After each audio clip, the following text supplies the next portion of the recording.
project being very much public, but it brought all of us out. We'll consider ourselves. I'll step down and be the bubble. Yeah. Does that work? You can't get mad enough, could you? Take your hat off. Take your hat off. The city hat. You ready? Okay. Yeah, that's what. I'll call this Burns City Council meeting to order. It is October 12th, 2021. And I'd like to welcome those who are here in person. I also like to welcome those that may be watching on YouTube. Appreciate your interest in the affairs of the city. So I'd like to ask if Jeff would lead us in the Pledge of Allegiance, and then Tony offers the opening ceremony. I pledge allegiance to the flag of the United States of America and to the republic for which it stands, one nation, under God, indivisible, with liberty and justice for all.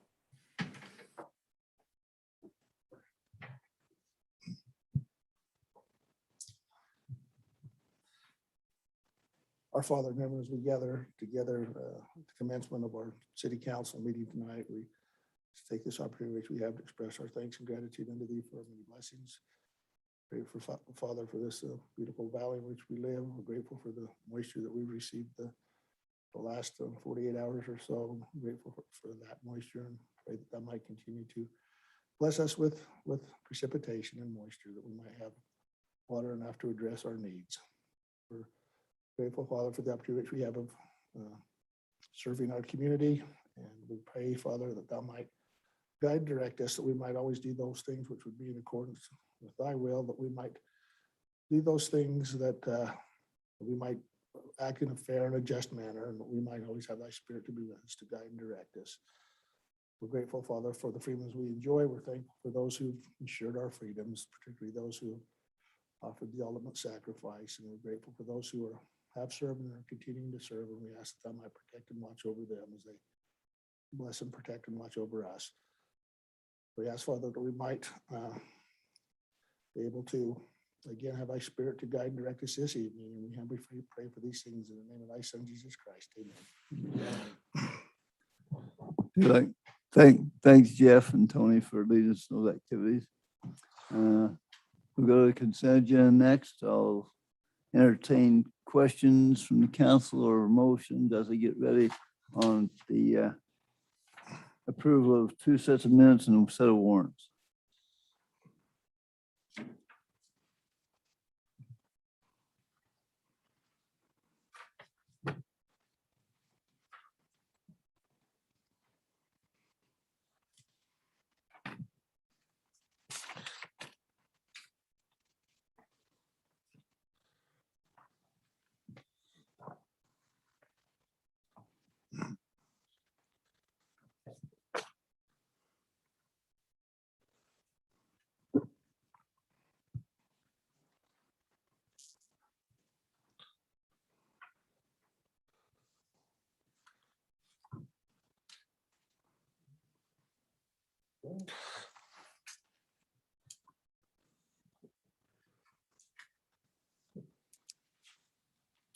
Mayor, Tony, I looked over these a little earlier today as well, so I'm prepared to make a motion that we approve of the city council hybrid meetings of September 14th, 2021, and the city council hybrid minutes of September 28th, 2021, and the warrants.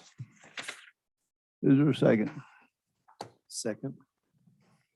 Approved city council hybrid meetings of September 14th and the city council hybrid meeting minutes of September 28th, and 1 set of warrants. Is there any discussion on the motion? Seeing now proceed to vote. All in favor, say aye. Aye. Any opposed, nay? Okay, motion passed unanimously. Actually, agenda, Denise, did anybody ask for citizen comments? No, I didn't Okay. receive any requests. We'll move past item 2. And then public hearings. We need to open a public hearing for the next 2 items. Item A and item B, rezone request and general plan amendment. I entertain a motion to open public hearing. I'll make that motion, Mayor, to open the public hearing. Is there a second? Second. Okay, motion by Jeffrey, second by Tony. We open the public hearing on the rezoning request and general plan amendment. Any discussion on the motion? See none, proceed to vote. All in favor of opening public hearing, say aye. Aye. Opposed, say nay. Okay, motion passed. Unanimously. Public hearing is now open. Denise, does anybody indicate they want to talk in the public hearing? Nobody out on chats or anything? Okay. You can take off my hat. And No. the person that registered is not Not on. even on Zoom yet. Okay. I'll entertain a motion to close public hearing then.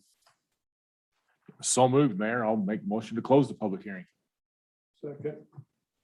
Okay, motion by Jeffrey, second by Jeff. We close the public hearing. Any discussion on the motion? Okay, see none, I'll proceed to vote. All in favor, say aye. Any opposed, say nay.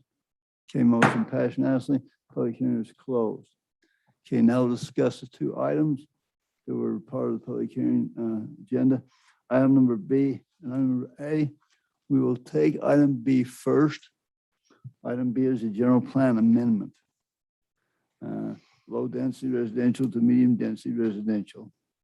As you look at the general plan, and I pulled up an old general plan, it shows, well, first off, we're just orient people what we're talking about. We're talking about properties that is behind Barbara Anderson home. Barbara Anderson owns, it would be to the west of what northwest of Barbara Anderson's home. That's the subject property we're talking about. And also behind Barnett's home as well. They're on the hill. That property then, as we look at that in the master and the general plan, and our first task is to determine if we want to change the general plan or not. General plan calls for that. General plan, it calls for that property, the Anderson piece of property there, to be what is termed as low density.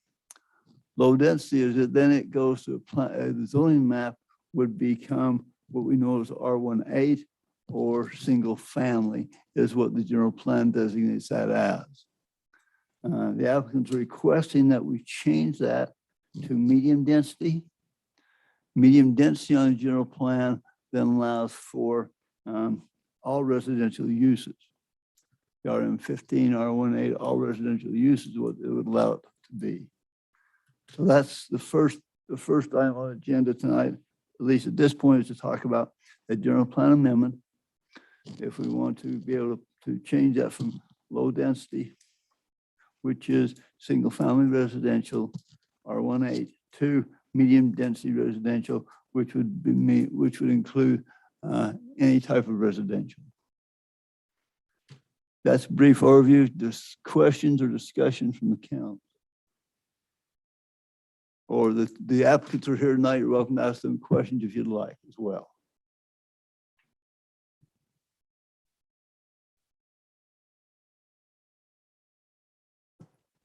So I guess, Mayor, to make sure my head's on this right. Okay. Changing the master plan General- doesn't change the ordinance. Doing one, because right, we're talking the master plan on one and then changing a zone Correct. on the other. Yep, We have to do one before the other, correct. but it doesn't necessarily mean one has to have the other happen. That is correct. Okay. Except if we do change the general plan to medium density, then it would be open up for what that density What that needs to should be. become, yes. If we leave it locked in as it currently is in the general plan, then that density is set as low density residential or single family. Okay. Clarification or understanding? Yeah, I've got several actually Okay. that I'm not clear on. So that right of way there between Harding's and Denise Giles, that little roadway right there, how wide can that actually be without encroaching on others' property. I'm not sure I understand that. Well, I don't, I mean, I've looked at that piece of property several times in the last 2 weeks, and I guess what I'm saying is that could never be built out to a 60-foot street. This discussion I have heard, and please clarify this if I'm wrong, Ty or Wardell, is 50-foot roadway could be put in there without encroaching on the residents. The 60-foot asphalt roadway would not be able to be put in there without encroaching upon the residents. Is that correct? Yeah, that's kind of the reason we're here tonight, is because the 60-foot right-of-way, full width city standard road would encroach on them two lower properties that front 700 East there. So when we originally looked at this project, we just wanted to take the piece that already had the zoning. And then the other piece was zoned for one house. Well, to build one or two houses up there, you have to build a full width standard road. But by changing that to the zoning that we're asking for, you can build a smaller road, not encroach on those two properties. And really the properties, I have a big, long discussion here. It's kind of deep and I can go through it if you want me to go through it detailed. But if you develop the Hardy piece, which is the green property on that map, it really shuts off access to the Anderson piece, because you would develop the Hardy access. You only need a 20-foot wide road to build 5 units up there. But in doing so, you would cut off access to the Anderson piece. So that's kind of the reason we're here, is because those two pieces, as we've studied this, just need to go together on one development. Who owns that piece of property? The one we're in discussion, Mhm. Barbara Anderson, The roadway. the roadway. So we pulled our, all of the title says a city street. So we're assuming the city owns the right of way, the little strip up between the two properties. So would this, if this is built, would that then be a city street? That's part of the discussion we need to come up with. Let me give some other information here. What if we maybe introduce, the ordinances are integrated for sure. We could talk about both of them at the same time, I would think, but maybe have the Ordell's give us a brief. You talk about a lot of details, Go. Jordash. I don't know that we need all the details, but give us an introduction to it. That'd be good for the record and good for the minutes, as well as it may answer some of the questions that we'd have Good. before we ask them. George, go ahead and give us your thoughts and ideas. Okay, so the piece of discussion, as a reminder, it's just the Anderson piece. The Hardy piece already has the zoning and the general plan that we need. So as we studied that, the two pieces wouldn't really work. As I said, the Hardy piece, which is the piece labeled Hardy there, it could handle up to 5 units with a private lane. Now, if you want to develop them both as they're currently zoned, there were really 3 options for these two properties. And I'm going to read right from the staff memo from the Planning Commission that we went through. The first option would be build a private lane. That would raise the question of how the Anderson property would then have access in the future. And then it would say there's only 5 units up there.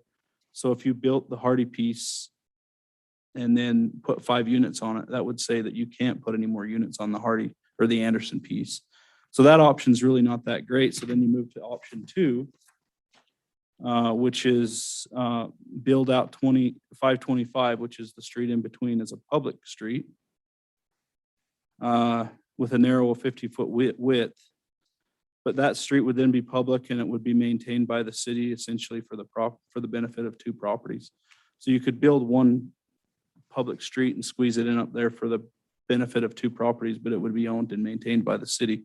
Or the third one, which was what the Planning Commission thought made the most sense and what we think makes the most sense, that's why we're here, is build 525 out as a private street, which still allows you to build the private street into city standards.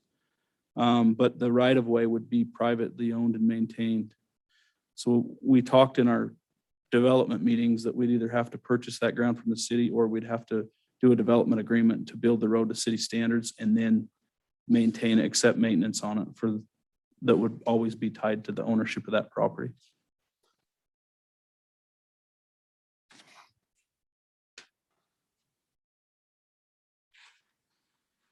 So If it were a private lane, that, you talk about the 5 units that you are limited to, how do you get the other units on the other side? That's what I'm saying, without this general plan update and the Mhm. zone change that we're requesting, Oh, gotcha. you wouldn't, it would be maxed out on the number of units you can do on Yeah, a private But lane. the change, Yeah. changes. So there's really 3 options to build up there, and they're really hard to understand. Private lane gives you 5 units. It's a smaller width road. As is. A public street, you have to build it as a full 60-foot width. It would encroach big time on those 2 lower properties, or a private street, which says you can build it to the 50-foot right away, not encroach on the 2 below, and still develop both properties and keep access to both properties. Private lane, public street, or private street. We're asking for the private street. Smaller roadway, still built to city standards, and allows access to in the 5 units. So we do talk about what we found out as far as the roadway property and actually how it came into existence or what the current knowledge is on the road. Sure. So after the planning commission, they made the recommendation, pending access. So if they had access to 700. So the Wardells had their title company start doing some homework on it, and the properties, the Hardy property and the Anderson property, both reference. So their boundaries reference frontage on a city street. So it'll say so that's what that property was identified when it was surveyed. So we went back to the survey notes, but it was never recorded and either given a street number or a parcel ID. So we also did some homework and verified that that on this section that the federal government did grant the property to the mayor at the time. So by default, the city owns everything that doesn't have a parcel number. Right. And so that's as far as we've gone because, in order to figure out, what standard they're going to potentially build to and how to get that recorded correctly and do all the research to make sure nobody else has a claim on the property and all that's just yet to kind of be determined. But we have reasonable assurance at this point that the whole purpose of that was for a city road. That's why it's 66 feet wide. And the property descriptions reference it as a city road. And then short of having a parcel or anything that shows ownership, by default, the city owns the property between. So may I ask another question, Mayor? So 525 on your third option would be a private street. So I guess this is a question for Gary, your counsel. So if that's city property right there, and it ends up being a private street, would that be deemed surplus property or how would that have to go out? Would that have to be publicized or would there have to be some transparency that piece of property that the city owns is for sale? Yeah, there's a couple of ways of looking at it. If it was a developable piece of property, it would have to go through the process of going through the planning commission and having the planning commission authorize the sale of the property and then go out to bid. If it is what they call a remnant parcel or a parcel that you can't build anything on, then you treat it differently. It doesn't need to go through the planning commission. The council can approve it as long as they designate it as an unbuildable piece of property or a remnant parcel of property. And as far as the value goes, yeah, it would be either appraised or you come up with a value that what fair market value was, and then put it out there for whoever would want to acquire it. But it seems like that would be the only logical acquisition are the parcels behind there to actually acquire the street. The other way of doing it would be for the city to keep an easement over it the way we did down on the River Bend. It was River Bend. The licensing agreement. License agreement. Could do a license agreement for them to be able to use the property and in exchange for some value or, that way you wouldn't need to go through any type of sale or that type of thing, but you could still come up with the same result. Either way. Yeah, but the question of access, I think, was sufficiently answered that there is access now. The mechanics or how is a secondary, getting into the details of. Could I ask a Right. question? Is it 66 foot wide? Currently, yep. So is it encroaching into those two lots at the side? So there's 66 feet wide, but there's actually one of the houses fences into that. We're trying to talk this point. Down here, it's actually 60 foot wide, but this home here actually built almost on the property line. And this is a steep slope up here. So you never keep maintaining full 60 foot. You retain walls for this property right. That's the problem. with the 60 foot right. Another thing I want to show and point out, this road here is 825 east. This is the Jim Hendershot property. This is the Roy Bob property. This road goes between those. You can look in the county up in the used to be old John Pence home. And I think Mr. Wolf owns that home now. How many of you drew out there and looked at this? When you come out this point, and look off here, this is too steep for a road to come up. Somebody look at the map when they gave this to the city back in 18, whenever it was, looking at this rightfully, it would appear like a road could come up through here, look on this road and come over to this property as well. Couple of things in your notes indicate in the notes from the engineer or from the city planner, why that's probably not feasible. This road from here to here is steep in our city standards. Too steep to even drive up out of them. And we've seen that or not with that. And also through here, there's also a pipeline, natural gas pipeline comes through there as well. So from my perception, it makes it impossible for this road, even though the city currently owns it, even though it was given the city by federal decree, whatever you want to call that back in the day. This road piece here is not feasible to put a road in. You can engineer one to go in there to connect with this road here. Even though we own that, I don't see any value in that. So if you want to declare that non-usable, whatever, at least this section here, I see no potential reason to use that. Down here, this 60 foot right it's not wide enough for us to put a sell for home. If you do sell to somebody, I think you need to maintain the integrity of access to these two properties. So that's one concept. Yeah, we put out the free market, whoever wants to bid on it, I guess that's an option. You can do it, come up with the appraised value and put it out there. But realistically, I don't think it's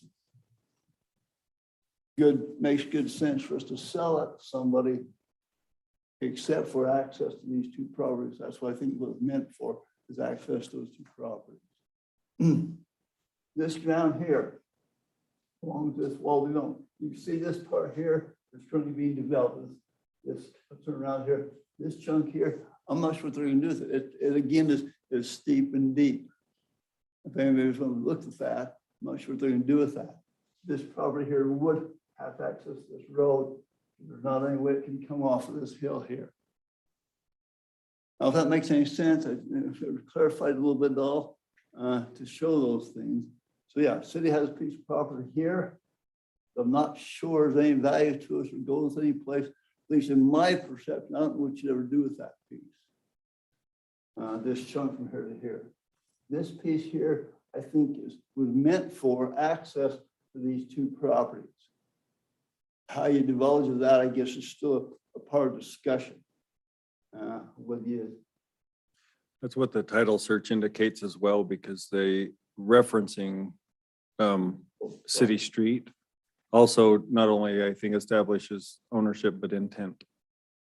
So if we can't do anything else It's, so on the title, it appears like they have property on a city street that just was never built. Does that make sense?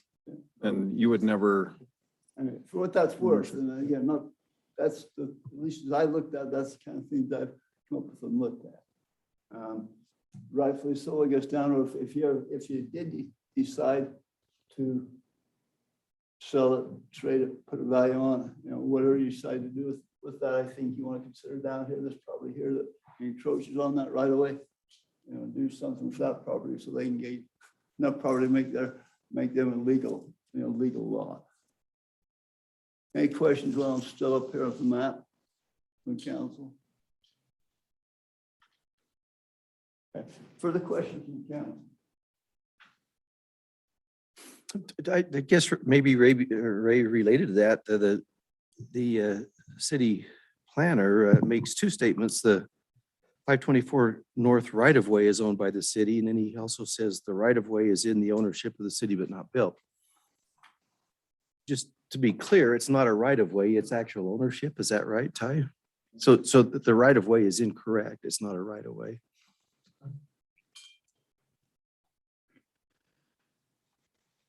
yeah, so we assume ownership. We just don't have anything that shows that. We don't have Documented. either parcel number, or, you know. So there's some cleanup that needs to do on establishing that process wise, but at the minimum, it's right of way, so. Because the other properties reference city street as the frontage.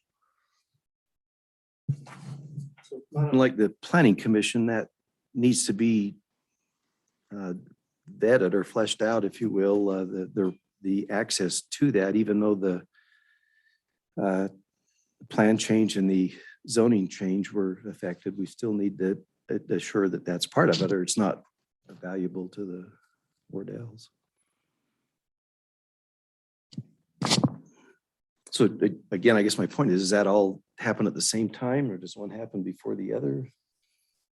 Well, also establishing access, right? So the parcels all show that they have access to a city street. And it connects to 700. As far, I think that satisfies, to me, that satisfies the question of, yeah, if you have access. So what they're saying is like, we don't want to do this if you have no access to that property, but those properties have access. And then second to that, I think it's until during the development process is when we actually go through all of the work required to establish and transfer ownership appropriately, because that's a whole other set of processes. That makes sense? It's not a question of access, it's how, but that also includes, you know, which road width and what requirements and how many units. Yeah, That can all change over. yeah, that doesn't necessarily involve a general plan change Right. or a zoning change. Right. Although, not unlike the planning commission, could an arrangement be made where it's whatever changes are made are subject to that access?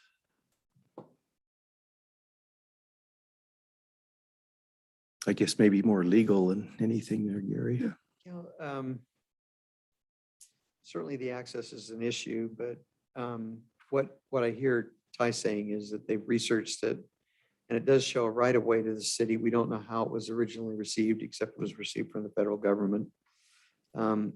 Probably the best option is to tell you that there is an access from 700, that these either by bequeathed from the federal government to the city or some other means, there's an access to those properties. And what we need to do is sort out what we want to give the Wardells in order to be able to access their properties. And that ranges all the way from the underlying fee. If we can demonstrate that we actually do own it, you know, we can put it out and sell it. We can surplus it and sell it. That's one option. Or the other option is to, if we can't of a certainty say that we know how we got ownership of that property, we go by what's on the county recorder's plat, that it is a right of way. And what we do is somewhat similar to what we did at Riverbend, and we give them a license, a perpetual license to be able to own, maintain, and use our property. That way that never comes up as a question. And the sale of the property never has to occur. You just do a permanent license agreement. You can put that in place. So the answer to your question, Councilman, is that there are two different ways before you actually change the master plan, change the zoning, that they can qualify under the law to get access to those parcels, to do something back there. It may not, I don't know how many units it will be. I don't know how wide the private street will be, but there are private streets that are narrow enough to be able to fit in what we've got there. And so I think you're good to be able to go forward with the master plan and the zone change, because I think we can work out the details of the street once we figure out what they want to put in there and how they want to put it in there. So you talk about two options, maybe in the access, one, the just selling outright or via bidding process, or the agreement. Do either of those require council approval?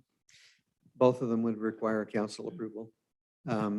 So, the sale of the property, you'd have to, there's specific provision in your code 128020, which talks about a significant parcel of property. So you would have to, if you're going to sell it, you'd have to term it as an insignificant parcel of property and surplus it and sell it. I don't know in selling it whether you could ever give clear title. That would be up to the title company to establish. That's why I'm saying maybe the license might be the better way to go, because that doesn't raise any issues. If the federal government were to come back later and say, you know what, they never would, but if they did come back and say, we didn't really give that to you, or there's no record of any deed or anything showing how you got it, they can't take true title to it. We could quit claim it to them, whatever interest we have, we quit claim to them. But I'm wondering if we can give clean title. I don't know. But that would be something that we can decide. But I do know that you can give a license agreement where we still maintain whatever interest we have on that piece of property, and they have the right to be able to use it perpetually.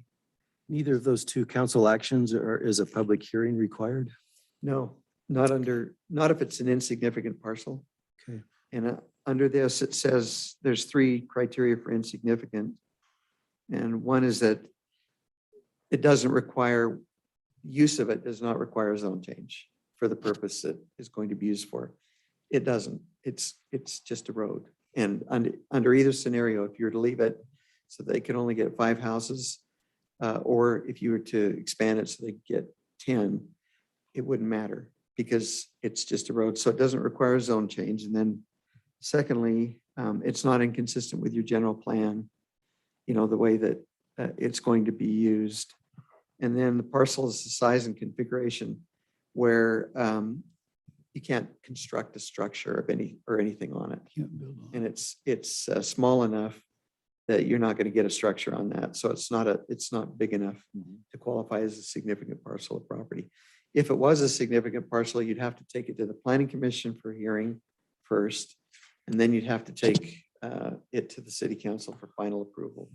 But in this regard, the City Council can actually make the decision on either one of those, those results.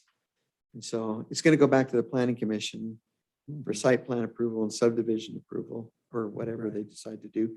And it'll come to you for your approval of the street, whatever you decide to do. So would it make sense, or does it matter that maybe the right of way be worked out ahead of the ordinances, the 2 ordinances? I mean, on the chance that Or maybe the ordinance, we rezone and we master plan change and so forth, and then there's something that comes up in trying to work through it that says, wow, we can't give you access now. Do we need to undo anything, or to just say stay as it is, or maybe a dormant from there, or moved or whatever? So what would happen is the property would, if you decide to go through the general plan tonight Mhm. and the zone change tonight, if they couldn't do anything with it, it would remain the way that it is perpetually. Mhm. So until they get some type of access to that property, they really couldn't do the maximum that they're wanting to do on the Mhm. property, the maximum density. They could, however, still go for the minor subdivision on the one piece. Mhm. They could still put 5 lots back there if they wish to do that. Even though they've got the more intense zoning in place, if they can't work out the access, Mhm. they're stopped from going any farther in developing. They can't put the first 5 in, they don't have access to it either.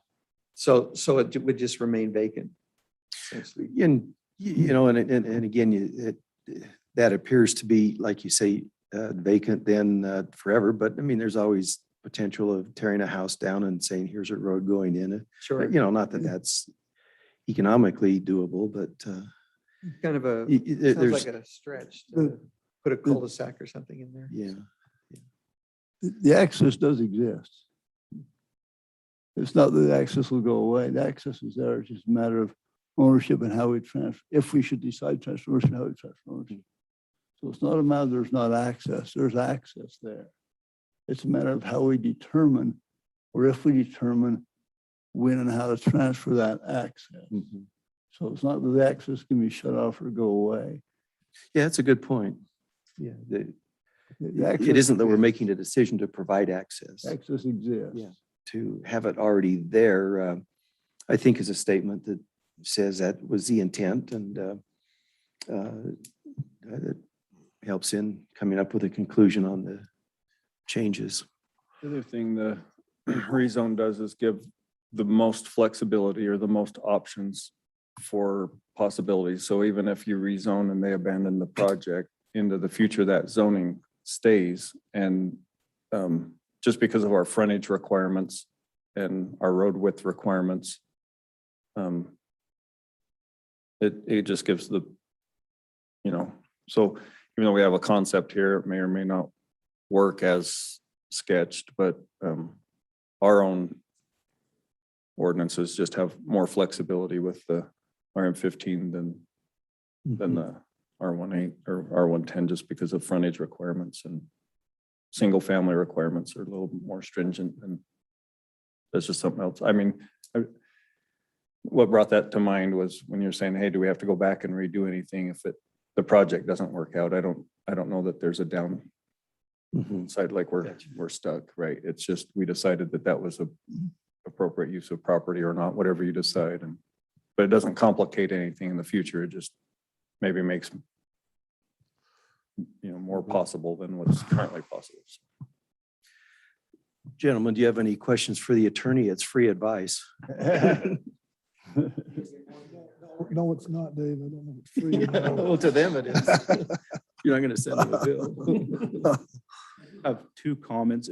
I think it's worth noting in the staff notes from the planning commission, it says the Anderson property was at one time, and if you look at the line there, it was zoned RM15 and then switched for whatever reason. So if you were to bring that line down, and I'll show you.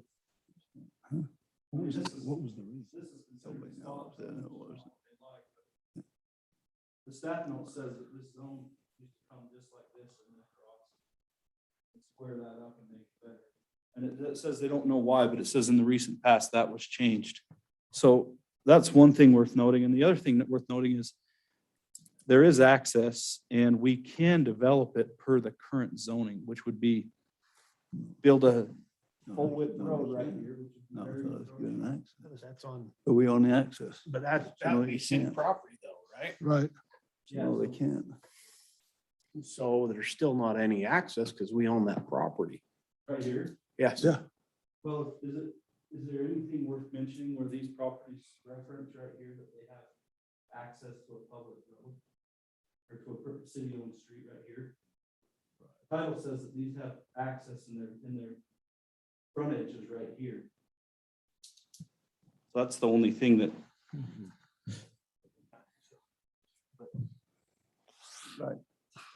Yeah, their deeds don't convey anything. They might mention that, but. Sure. you don't I'm actually- just, Me, it's almost like a little bit of a landlocked piece there. in that, am I seeing that right? Say again, which one? The Hardy piece. Technically, it's a little bit landlocked, Right there where the pointer is now, because that's our piece, where the pointer is, right? right? And well, this here, Eric, look, And then the top one. that's our piece all the way through here. Yeah, I know that. Okay. Yeah, these two would be landlocked without our piece to access.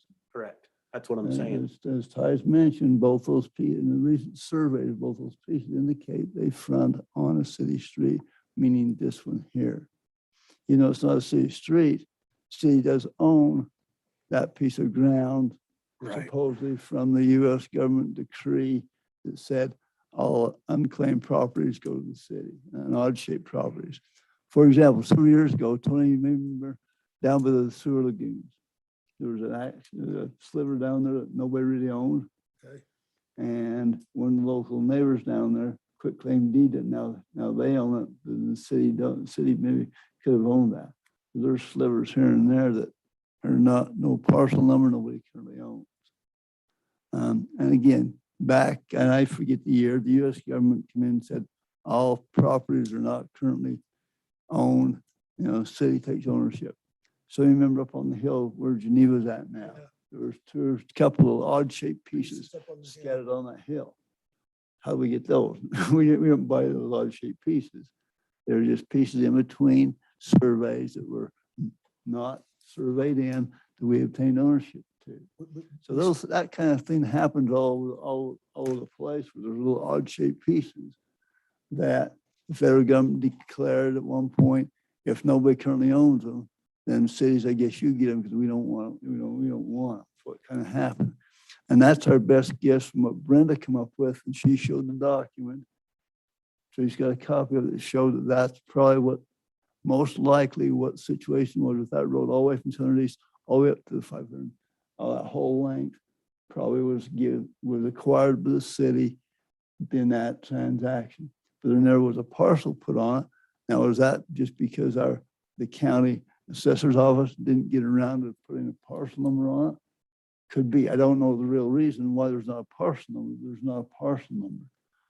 So somebody, whether the city goes that effort or whether you put that on a developer, whether it be Wardell or someone else to go to the legal effort of putting a parcel number on that, and then determining what you want to do. So I guess, and even though the right of way is a piece that's got to be determined, it is. I think it's, to me, it's pretty clear that access is there. Tonight, the question is the general plan change. And if you change, if you should decide to change general plan to allow that to become low, medium density, then that's regardless of whether this project goes through or not. That density just stays with that property.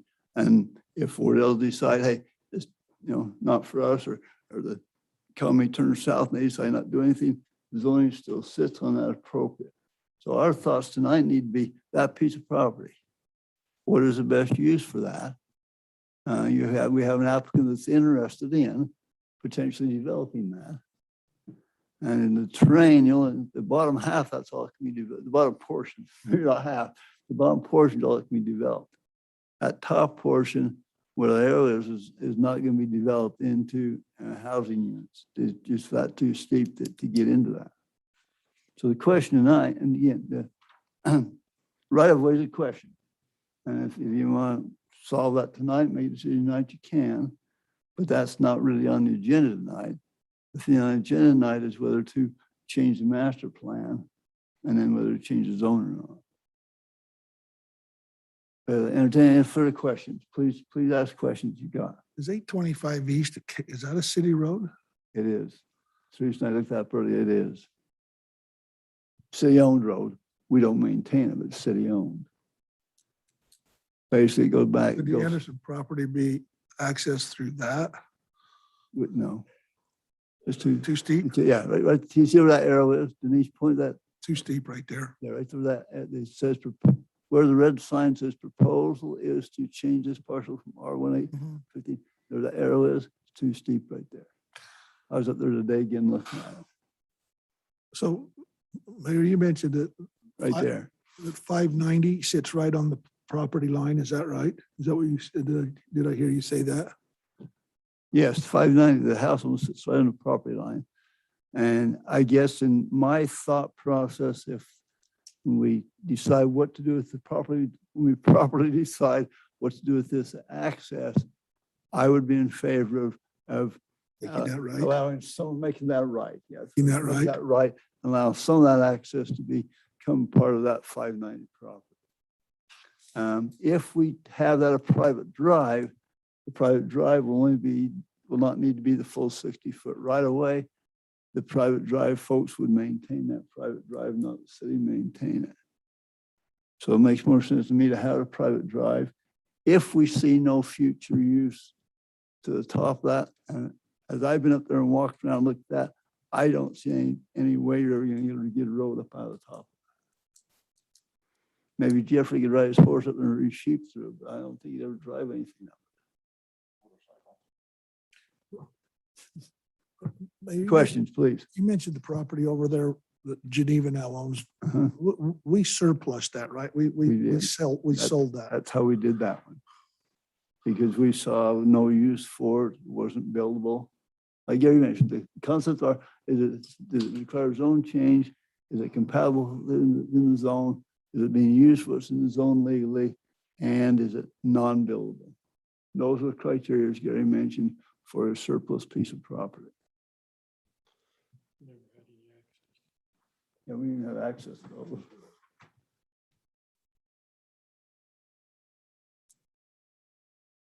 Further questions? Question, Gary, going back to this lease of the right of way, who would maintain that? So it would be, it would be a license agreement that we would do. You remember, Jeff, What- we did what- that with Doug Brown over at. What Gary's referring to, he's referring to the one in front of the Brown Apartments, where Right. they're behind Tony's place. The reason we did that is we want to maintain public access to the diversion on the river. So our purpose was we need to maintain access to diversion. That's why we did that one that way. This one, I see no reason for us to maintain any kind of public access to it. But the reason we did that in order Doug's is to maintain public access to the diversion on the river. But it would eliminate your having to bid this out, to have somebody else come in and purchase the property. In other words, you put it out for sale, you do a market value on it. And I don't think you're gonna have any problems, but if you did, the license would eliminate that. That's the only reason I recommend that. And there's really no difference. There would really be no difference. But it's up to you. I mean, it would need to be purchased. It would need to be fair market value. We'd set that. We'd put it out for sale. And these folks would say, we want to buy it. Maybe the guy next to it who took 6 feet might want to buy that 6 feet. Those types of things. But if you did a license agreement, you wouldn't have to go through that process. The other thing we normally do on private streets is we take an easement anyway, so that we can get back to for public safety, Or utilities. fire hydrants, for those types of things, so we can go inspect those. So there's very little difference between that and the license agreement, but that's the only reason I reckon I'd for sure dedicate it to, or quit claim it to whoever was wanting it. But it would need to be, it's one of those pieces of property that you would want to make sure you get market value out of. Can I play devil's advocate for just a minute? Sure. I own 590, okay? And I know I sit on the property line. And then I find out that's been quit claim deeded, some sort of a licensing agreement to Wardell's to develop. Where I would have liked to have had some of that. Is that a legitimate concern? I mean, I agree with Elijah. In the process, I think we do rectify that injustice there. And take a portion of that and somehow have it part of 590 since it's an illegal law. I think we do that as part of the process.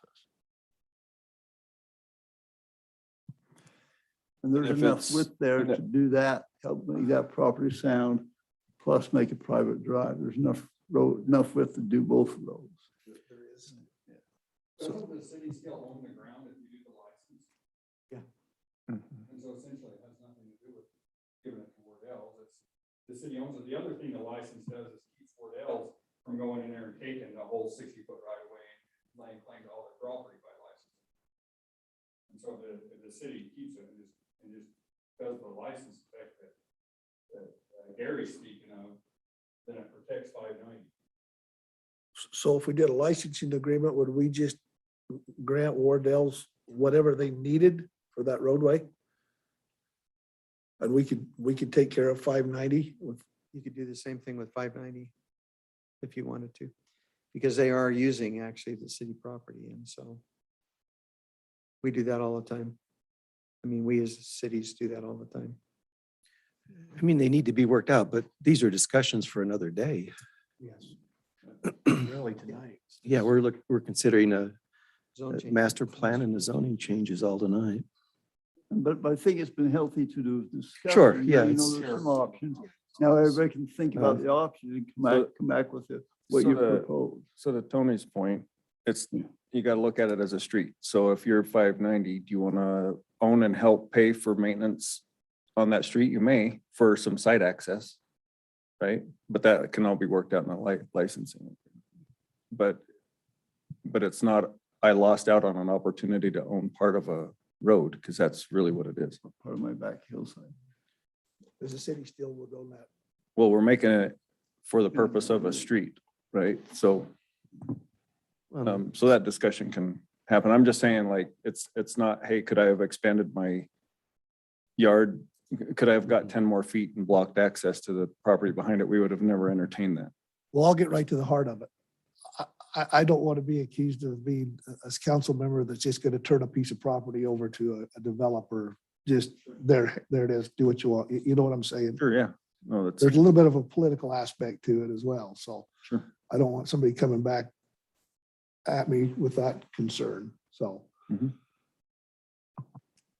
That's fine.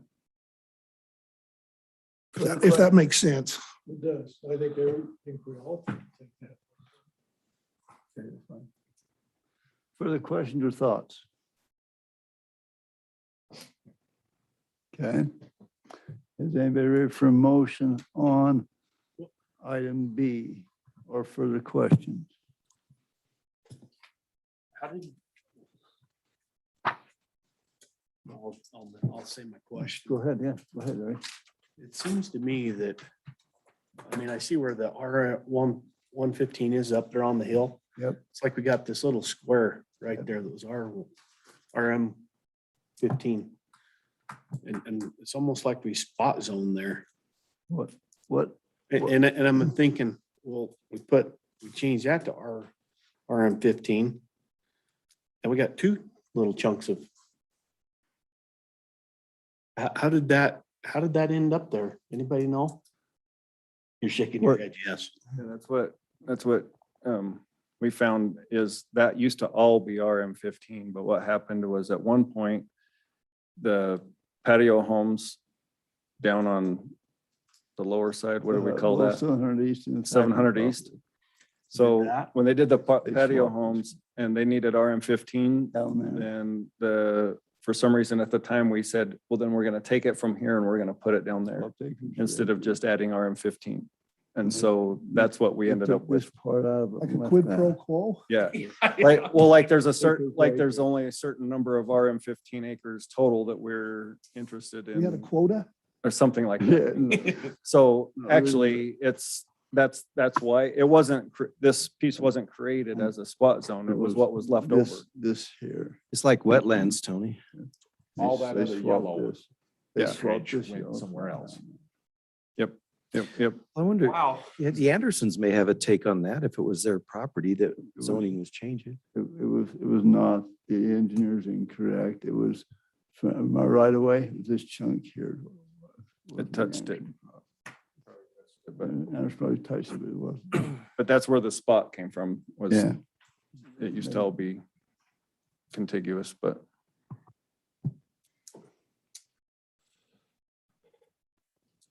Further questions or a motion? Go ahead. This RM15 here. It's that, the reason I asked the question is I'm like, man, it kind of seems like, does that really fit into that neighborhood? Does that really fit into there? Question that's nagging me in the back of my head. but Do to, that. but a rezone on the existing RM15 would have to be at the request of the property owner. And it's already there, so. Yeah, So- that's the, And then, I mean, it's, I think too, Eric, that this, I mean, here's what this is stemming from. I'm sitting here and I'm thinking all this and I'm talking to some of my neighbors, constituents, people in the community, and they're asking me about all the growth and everything. And the one guy moved up here, I'll tell you, 2 years ago that I'm friends with. And I says, how do you like Morgan? He says, I love it up here.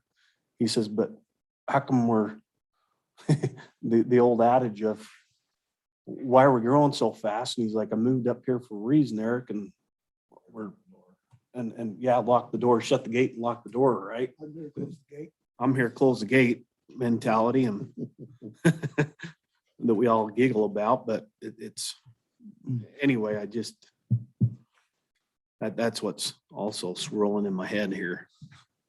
And the reality of that is we should not and cannot Agree. control what a person wants to do with their own property. If someone wants to keep their property, either alfalfa or sagebrush and juniper trees, they can do so. If they should decide to want to sell their property, then they have the opportunity to sell it within whatever zone it's there for whatever use the zone is. Unless they come and change the master And plan. right, do that thing, with that process. Right. The only leeway we have to put a moratorium on is stop all building. The gate, the canyon is not a criteria for a moratorium. The criteria for moratorium on building is if we have one of the utilities that cannot handle the current growth. And some of you remember several years ago, we did that with the sewer piece. Do with water, did We we? put a moratorium on it for the sewer piece. We did for the. But with a moratorium, you've also got to have plans in place to change or fix that utility. We did it with water before we put the tank in up, remember? We didn't Yeah. have fire flow. For a period of time. So those are the answers to those folks as far as the gate piece. Yes. Yeah, it's a real question the laws are getting asked. And the answers are people have a personal property rights to do with their property as they wish. Now, do I hope everybody else in town keeps theirs totally alfalfa and sagebrush? Sure, Yes. I'm okay with that. But I can't tell them no if it's zoned a certain way and they decide to sell. and then also the feedback on public hearings. Yeah. So that was another item from the planning commission. Nobody's really referenced, but traffic was the big concern on the public hearing, not necessarily the density. Not one person. and again, traffic is something that's considered after the change. Yeah, it really isn't a consideration of the two things we're looking at tonight. So I have one Go final, ahead, Dee. Go one ahead. final Go ahead. question. So if we were not to change anything and we denied this, okay, that Anderson property zoned R18 is essentially landlocked. Unless somebody sells a house. Mm, It's not as both of them are not landlocked, either Hyde Park or Anderson property, neither of them are landlocked.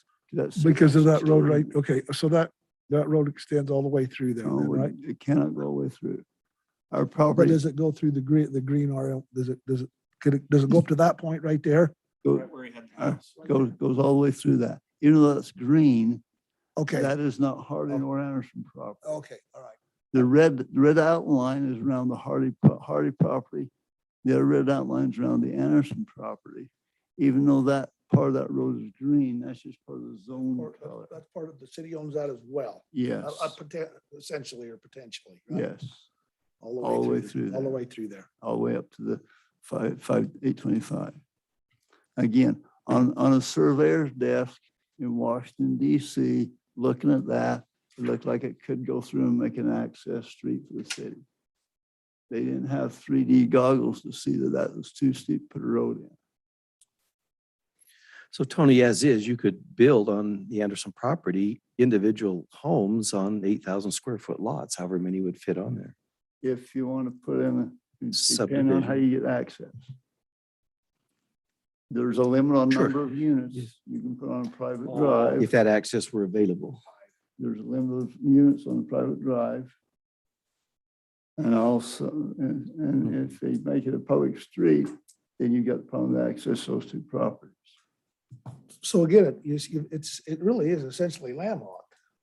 If you went through there and Wardell's went in there and put just a private lane, which would service the 5 units on the Hardy property, And the Anderson property then is pretty much dead in the water, right? I mean, how would you get to it? be correct. I'm not sure if landlock's the right Yeah. Word, I don't but- either. either property developing independent of the other one does cause a negative impact. All right, excuse me, Either way, landlocked, Doing them. negative You're impact. right, you're right. It's kind of unique that both properties are for sale at the exact same time and have a chance to develop both sides of the street At the same at the time. same time. And so what you're, the road you're going down is, you know, leave it as is and develop one side, but not the other, and just, you know, work that out, but it's not an ideal situation either way you do it. Right. And that's what we try and do, is minimize negative impacts to properties if we can.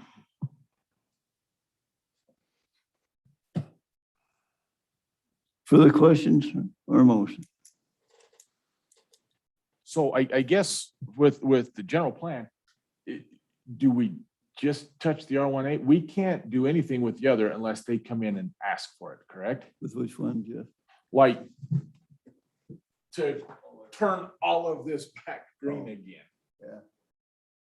Yeah. They would have to come in and request a change on the master plan and a rezone, No, the master plan. or the general plan. The General plan already shows that other portion as, it already shows that other portion as the Medium density. Master plan already shows a medium density Okay. on the rest of that. We're just not- They need to, they need to have a zone change, but not a general plan change. The general plan already shows that area as the medium density. Has a medium density. So where your pointer is right there, Mayor, right now, that's just That's the that steep hill. That's that steep hillside. Right. It has 3 sheep for 5 days. Unless it rained, then you have 10 days. Don't laugh at me.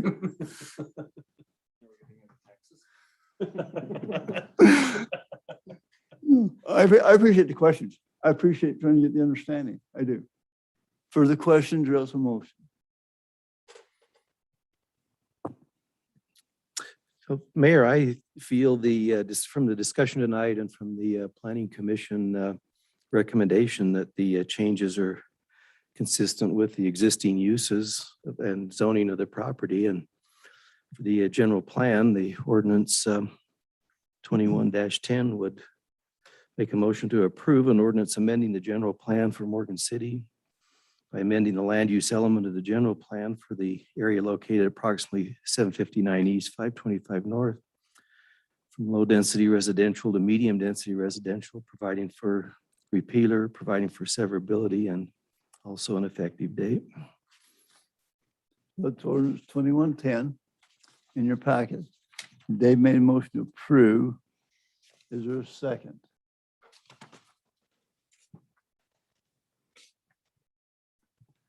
I'll second that motion, Mayor, Okay. to approve the ordinance 2110.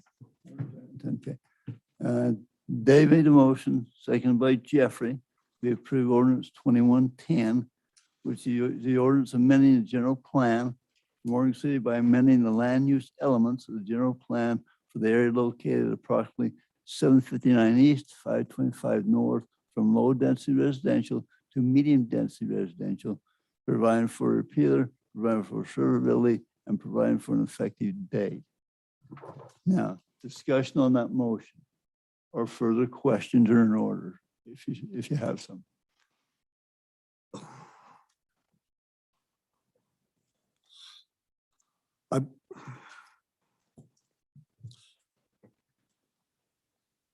Okay, I'll just go on record as saying this. I'm okay with it. I just want to make sure that with that access, we're very transparent with what we're doing. And Yeah, and remember, Tony, that the two options that are available require council Yeah. approval to do those. So there will still be a voice from the council on the way we go No, there. it's done. I just wanted to go on record as saying And that's that. fine. That's fine. Yeah. Further questions? No, that's fine too. Further questions? Okay, we'll call for roll call vote then since it's an ordinance. Okay, David, Aye. Eric, Nay. okay, Tony, Aye. Jeffrey, Aye. Jeff, Aye. okay. Motion passed with a vote of 4-1. Okay, next item would be item A in your packet. Now this one, now that that has been changed in the master plan to medium density, now they're requesting the zone to be set, and they're requesting the zone to be an RM15 on that Anderson property. That's the request for the ordinance 2109. Discussion now on fixing that zoning as the RM15.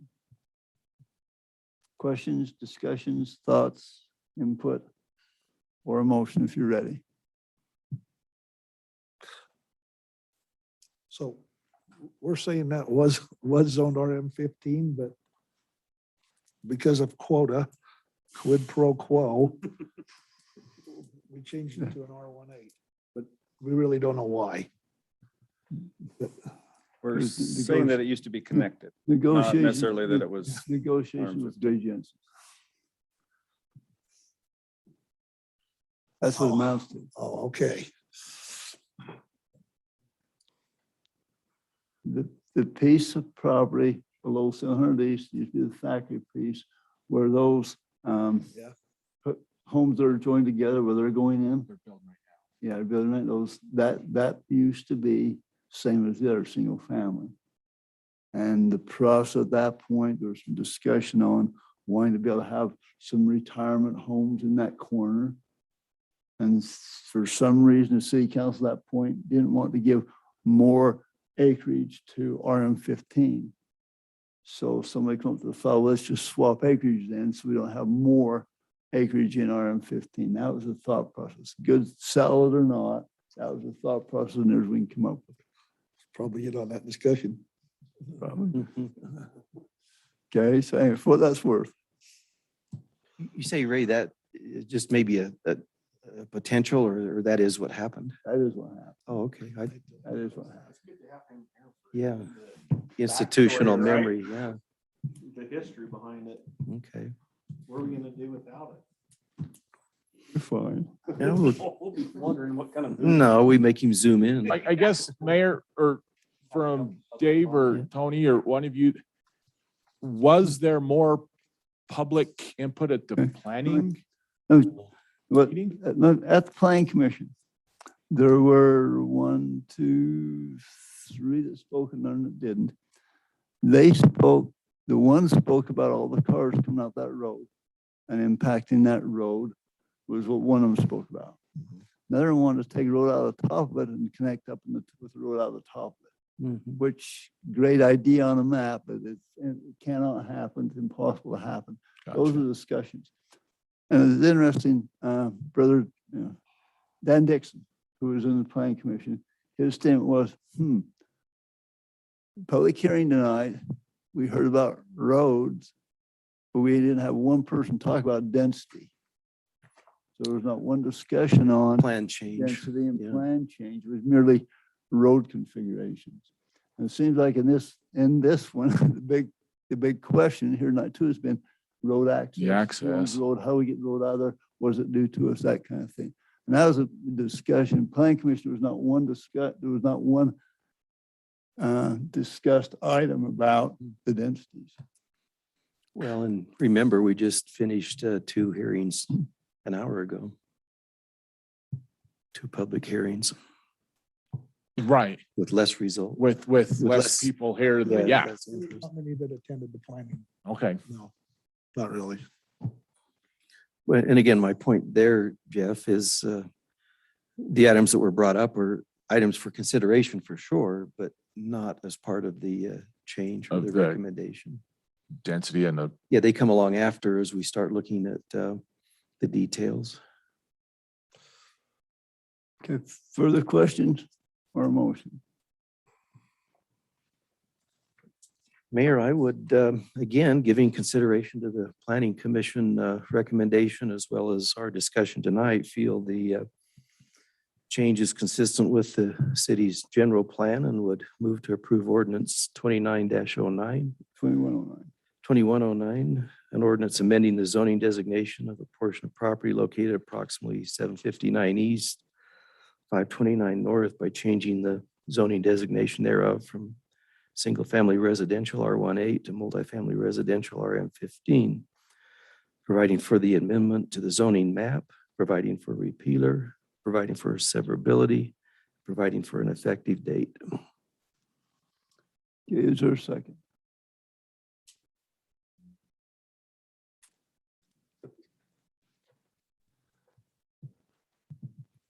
Mayor, I'll second that. Okay. Moved by David and seconded by Jeff. Do we approve May ordinance? want to clarify, so we don't, Jeffrey. not Jeffrey, Jeff. sorry, Jeffrey, excuse me, Jeffrey, That my might bad, get confused in the minutes. Jeffrey. Denise has got you down. Hey. Denise got my back. Gary trained her well. Okay, motion made by David, seconded by Jeffrey. We pass ordinance 2109, ordinance amending the zoning designation of a portion of property located approximately 759 east, 525 north by changing the zoning designation thereof from single-family residential R18 to multifamily residential RM15, providing for the amendment to the zoning map, providing for repealer, providing for severability, and providing for an effective date. Discussion on the motion or further questions? Okay, seeing now we'll proceed to vote. Lords will call roll call vote starting at the other end of this time. Jeffrey, Aye. Jeff, Tony, Eric, Nay. and David. Aye. Okay, motion passed 4-1, orders 2109 that has been adopted. Okay. Well, we're taking the next time. Ty's got some updates. I'll give you two quick updates while Ty's getting ready. These questions and input. This Friday, Tony maybe got, there was an invitation for the state redistricting meeting. I don't know if anybody's concerned or cares about that or wants in on that. It's in the glorious town of Layton at 6 o'clock Friday night for the redistricting for the state legislature. I think 2 or 3 of us got that also just There's within also, the last there's couple of also a hours. Zoom connection if you want. Thank you. Good by night. Zoom and see that. Two gentlemen. Hey, if you already got that, fine. If you're not, I'm not pushing and promoting, just information in case you want to be a part of that. Ty, is the master plan drawing still in the courthouse, still set up?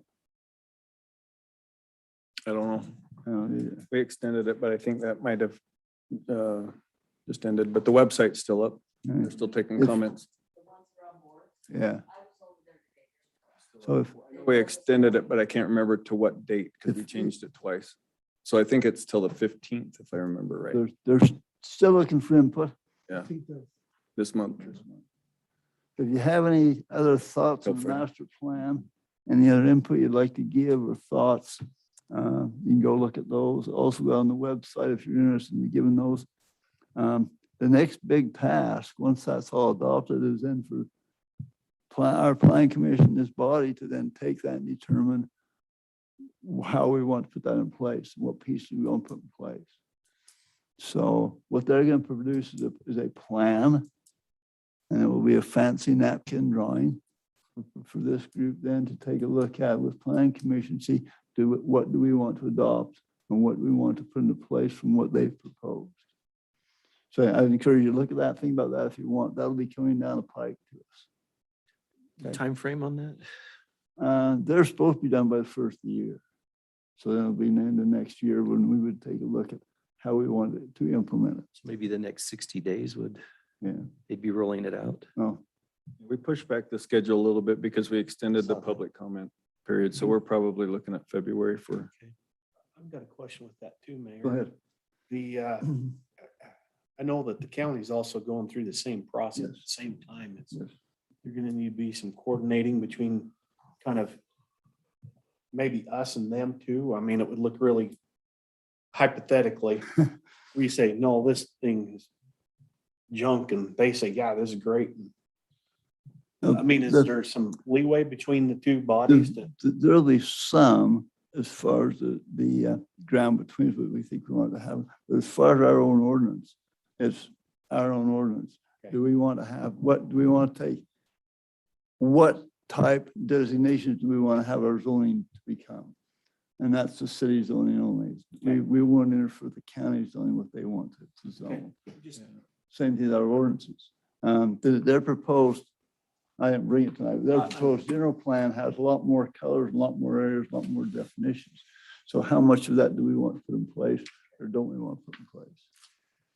yeah, and it's all land use. It's not ordinances. So then there's a second process where we go define, you know, what ordinance wise, what we want to implement and what it all means. So, but it's a standalone, two separate, Right, I knew plans. that, Yep. but I just kind of wanted to know if we're gonna have to coordinate between the two. but- not Is necessarily. the ordinance component part of the general plan process? No, Mm-mm. we will have to do that though, Gotcha. if we adopt it, Okay. or you will. Okay, Talking to you. okay, Ty, you have some updates you want to give us then? Yeah, just an update, that mutual aid agreement, we went Saw to, that a- on the news. You did? I did too. that we did the signing, so. Did you see my head? Were you there? Cool. Yeah, I represented UAMP, so, Didn't see it for the glare. yeah, you couldn't see the glare, but my head was on the news. So anyway, we'll get a final copy of that with the signatures back. Gary, I have a question. The resolution that they passed at the last meeting, they passed the draft of that agreement. There wasn't any substantive changes. Do we still have to do another one and ratify? Now that we've got an original that's been signed? And there were no changes? There were verbiage changes, but no substantive changes.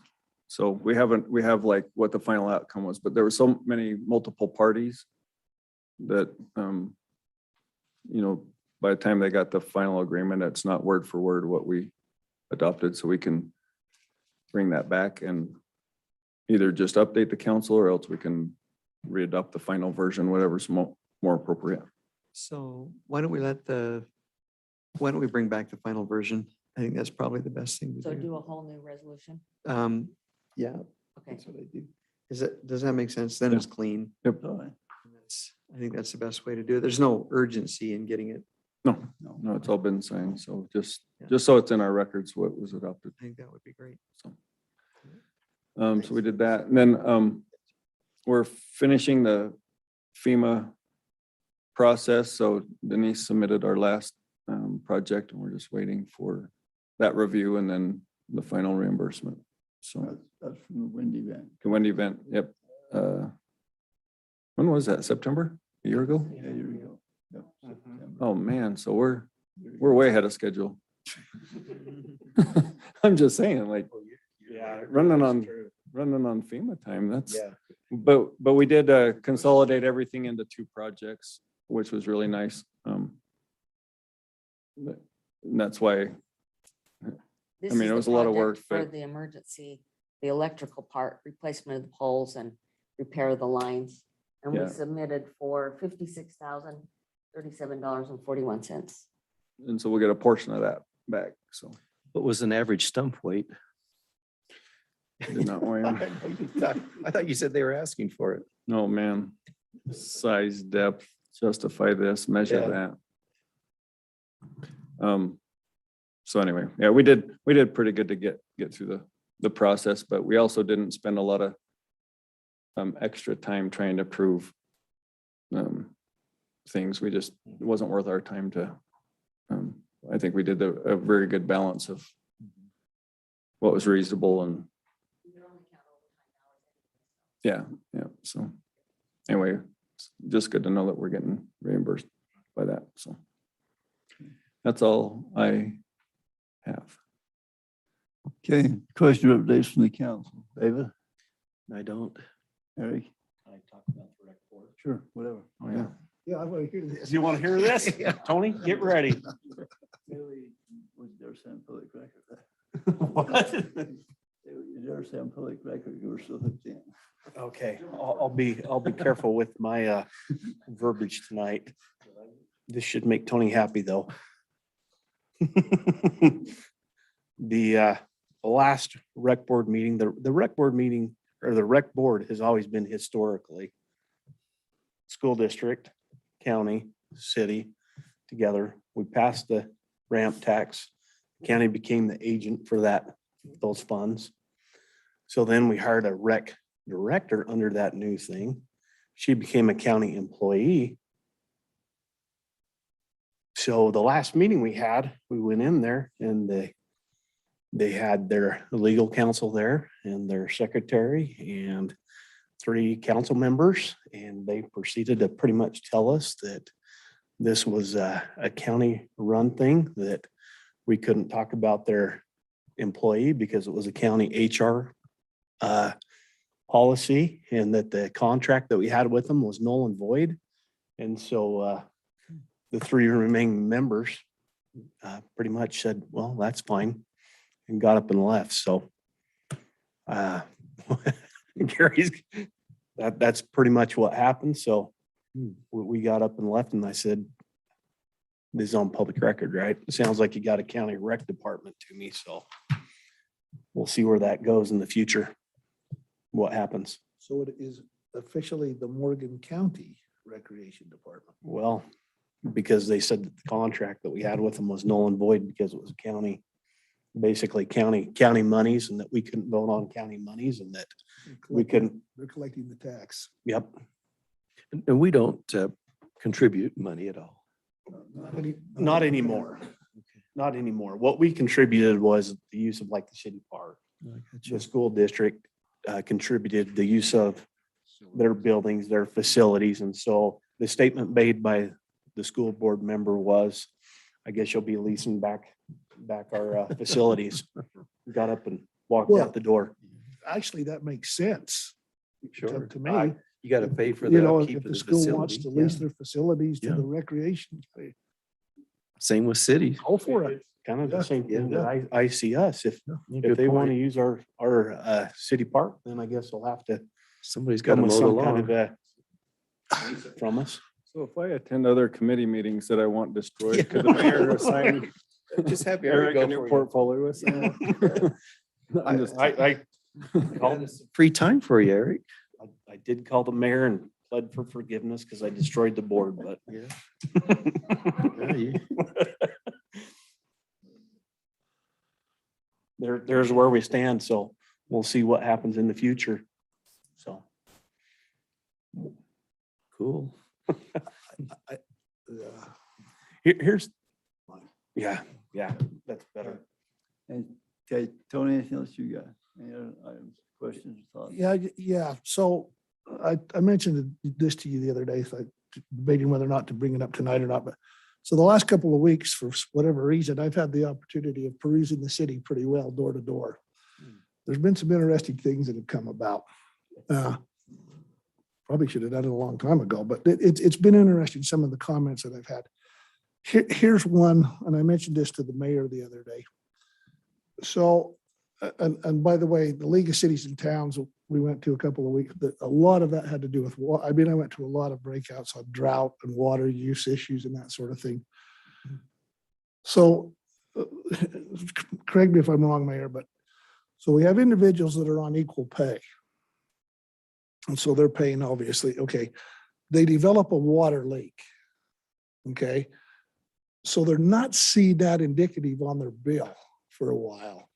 They're not looking at their bill and seeing what the usage is, but they're not seeing that amount of water they're using, and eventually that bill they have to pay. So it was mentioned to me by one of our constituents. He says, is there not some way that we could, if I'm I'm clipping along and I'm using 6,000 and 7,000 gallons a month, and then suddenly it jumps up to 25 or 30,000 gallons a month. Is there not a way that the city can flag that and notify that property or that homeowner that, hey, for whatever reason, your water just went, through the roof? And I thought about that. And I thought it's also not a bad idea when you're talking about drought mitigation and saving water, because at that point you could say, homeowner, for whatever reason, you're just using a lot more water than you typically do. You must be leaking something somewhere. You have 30 days to get it fixed or 20 days to get it. Anyway, I thought a lot about that, and I'm just I'm just wondering, is that a reasonable request? Does Ty has an answer for that. that make sense? Yeah, with updated technology, we can, do our best, but to catch them all and say that we're gonna do that as a city as a challenge to do that consistently, because then is it what size of leak is the parameters when you say water usage just went up, or someone, filled a swimming pool, or so it takes a lot of analysis, but and it's all manual right now. So it just means that we would have to comb through. So we don't bills and have that stuff. technology to Right, do it right now. but Okay, but with Okay. updated technology, that's not only that, we should, work towards having where you can log into your own usage and not wait for your bill at the end of the month. yeah, and there's some Right, so- responsibility on the homeowner as well. I understand. Yeah, that. so the plus and the minus is, they don't notice they're not paying attention, but because they're on equal pay, then their equal pay amount goes up and it's leveraged over the next period of payments instead of all at once. And so it's just a matter of when it gets caught, but we have been going through usage and trying to find, those leaks, and like I reported, how we saved Yeah. like 4.7 million gallons one month, but that's not all of them. And you're never done. So every month is a new New one. month, and leak could be running toilet, not necessarily a leak. So The technology, Ty, is that something we're actively pursuing, or is that just down the road? no, it's what we're pursuing. I don't have a vendor or anything lined up now, but that's why I'm focusing on all of our fiber build out and Well, that sort of thing. And so Will be there. it'd I be was an just- add-on to the billing cycle, but I was just thinking if Visa can catch something that goes through on my account in New York City, let me know that, hey, were you in New York City and Yeah. did you spend this amount of money? Do we have that kind of technology to look at a water usage? So yeah. it's just something that, and it's come up to me just two or three times, but I just thought it might be worth mentioning. So And then there's the opposite filling, so that when you get the phone call, how much in someone's business is the appropriate amount to make them feel Yeah. like, but I you guess took if an I- extra long shower today, Tony, I noticed on your. But I guess if I was a homeowner, I would probably appreciate that call and say, hey, we just read your meter and it's That's- something's not right. At certain parameters, right? Yeah. Did But- you change something? I think, But- because I Yeah. had somebody approach me just barely about a similar situation, like, holy crap, my water bill skyrocketed. And I'm like, well, go in the city and ask them, see if Yeah, but a lot of that was the rate adjustment, not necessarily just the usage. And Right. We meet with people on their bills every day and work through that on an individual basis. But anyway, yeah, I definitely think it's something to work towards. I'm not comfortable saying that's something we're gonna do, so that when there is a problem, that it's our fault that we didn't notify them beforehand, so. Stephanie does go through the usage Yeah, reports that usage she reports. runs. And if it's a large amount, Sure. she'll get with Chad. So she is monitoring it pretty well, I think. Yeah, but it's not always a leak. It's like I said, a leaky toilet isn't something that's discoverable and could be intermittent. Continual problem, but it could use a lot of water. So it's just a communication, definitely. Can I mention one more issue that I got hit up at the chamber meeting about it as well. I explained it, how we contract with the county for one law enforcement officer to be dedicated to Morgan City. Because I'm getting a little bit of noise about how we don't have any law enforcement in the city, particularly from the Island Road folks the other night. They were pretty adamant about it. Folks over on 100 South. I guess my question is we contract for that one officer to be dedicated to Morgan City. Do we have an accounting of what he does, or do we have any reporting from the sheriff as to what that activity? I mean, I guess, is he even here 40 hours a week in the city? And how do we know that? Are we getting a bang for our buck? That's something we can definitely look at. I do know that there's always an officer assigned. Like I do ask them who the city car is, and they always know who that is. And like today, I asked them to increase we're gonna have an officer at the crosswalk next week after school, because it's near misses and stuff like that. So, they do try and help us out the best they can. I do know they're shorthanded, but as far as like, are we getting our dollar amount as a whole separate, I mean, that's a study type thing, and it's a city council discussion, but it's been that way. It's something to look at. I've had other people also say, hey, we need to do our own department, stuff like that. But how we hire somebody, I don't know that there's enough officers to go around. So it's less than running, what we pay is definitely less. Is it the right amount? I'm not sure, but it's also the way that the tax structure is for municipal services. So there's a lot larger question, I think, between the city and the county that needs to be explored, not just law enforcement, right? So the problem isn't necessarily, that one officer, but we pay the exact same property tax rate as everyone countywide and receive half the services and then pay again for additional services. So if our property tax is reduced by the equivalent amount, then or for the services actually used, would be a larger discussion, takes a lot of study, and is a big undertaking, but definitely something to What think you're about. saying, man, is Morgan City is part of Morgan County. Yeah. Sometimes I think people forget that. Like No, the county. yeah. So Uh, anyway, I would just say to that point, if there are concerns, make sure you let us know. I also got well, called by Island the Road is- newspaper and said, hey, what are you gonna do about all these cars getting hit? I hadn't heard anything about it. And their response was, well, it's all over Morgan Moms, which I'm not. I'm not either. And it's so- not an official channel for anything. And so I would focus on that too. Like if there are safety concerns or speeding, make sure somebody lets us know so that we can communicate that with the county. I hate to just fault the county for not being places we didn't ask them to be and just assume they're everywhere. We got quite a bit down on. To Tony's point, there is a problem down your there. neck of the Down woods. where? on Island Island Road. Road. Oh, okay. A huge problem. Well, yeah, we resurfaced the road. Yeah. You can go fast. Go a lot faster. The potholes are naturally slowing.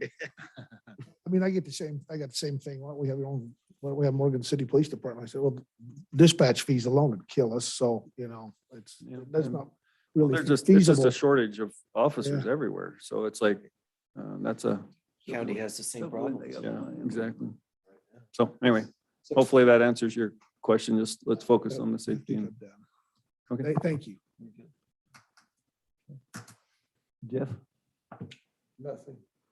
Jeffrey? I guess, are we still on? I had a couple ladies out, I guess the chamber doing our trunk or treat Halloween, Yes. eating up Main Street or eating up So, downtown. so nobody's in charge of the trick or treat. It's not a chamber event. It just kind of spontaneously happens, but they're, gonna do it Saturday from 4 to 6. And it was mentioned at their meeting. And it was mentioned at the meeting. So So they, as business owners, the they just said, businesses- hey, we're gonna do it. A lot of it just is pretty much, the one business that hires a food truck says, you guys can do whatever you want, but I've got the food truck coming for tacos. You'll let Morgan, you'll let So Morgan, that's what they decided to do, and you'll let Morgan moms know? no, I won't. Yeah. Then? You What's said the that? Saturday before? Yep, it's the Saturday on the 30th, October 30th. Oh, October 30th? October 30th. Yeah, from 4 to 6 So is when the food truck will be So handing How- out tacos. how often is that? 4 years of planning an event. Now it's become the tradition. Nobody needs to plan, it just happens. That's why it works so well, is because Yeah. nobody's in charge of it. It's community. To head up a little bit, you know, they would Well, take charge, but They're gonna, then they stop. They may, I don't know if they will again. yeah, they're gonna probably put something in the newspaper just from that discussion, but it's not sponsored or event permitted. Well, that's what they said, I've been asked if it's Saturday, are the businesses gonna be open and hand stuff out? Is it even gonna happen? Yeah. Yes. Some Okay. are, some are, some, I mean, we did it last year and it was on a Saturday and COVID both. Sure, and you still couldn't drive down the street, so it's a ton of kids. Wow. then, just as a follow-up to that is, we're planning the Christmas, hometown Christmas, the first Saturday of December. So December 4th, is it? Doesn't the chamber do that? No? Yeah, the That's when chamber. they take. Yeah, so at the Okay, chamber that's why meeting we- this morning, why we pay them. doing all those assignments, but they're planning on that from 2 till about 6 on the first Saturday. So those plans are being worked on. So. Can we come back, can we come back to me for a minute? I'm sorry. Jeffrey again. Oh, that's all I wanted to talk. So it came to my attention from a restaurant owner the other day that informed me that, speaking of food trucks, that we do not collect any sales tax from food trucks. That's not true. True or false? Okay, Yep, we do. So it's the point of sale. So wherever they are, they're I thought. supposed to remit We their don't get much. sales taxes Some from that. don't sell much. But I didn't know for sure, so I didn't know how to answer the question, but we do. Because she was pretty adamant that we don't collect any tax from food trucks. And I said, well, The controversy in the past between brick and mortar local people and the sales truck people has been that if I am here in Morgan, I own a store, I pay property tax, I pay all these other taxes, and I pay everything else. And the food truck comes in, they don't pay those other kind of taxes. We still get sales tax, but there's no property tax and nothing else comes from. This that. was a sales tax. We get sales tax. Okay, all right. Okay. Good to know. Although we don't monitor those, how do we know they've even been in town? The state does. Yeah, and they State do, collects it for us. they do an annual permit with the city. Same on everybody else. If you're a Ridley's, you pay your tax to the state. Gotcha. If you're a Yeah, good first, point. in First Community Bank, Yeah. they pay tax to the state. Yeah, And the right on. state duties that back out and sends us Yeah, good point. 2 months later, we get some from First Community Bank as well. Mhm. And sales tax from them. I'm not sure what they're selling over there. Whatever it is, it's not enough. Double it.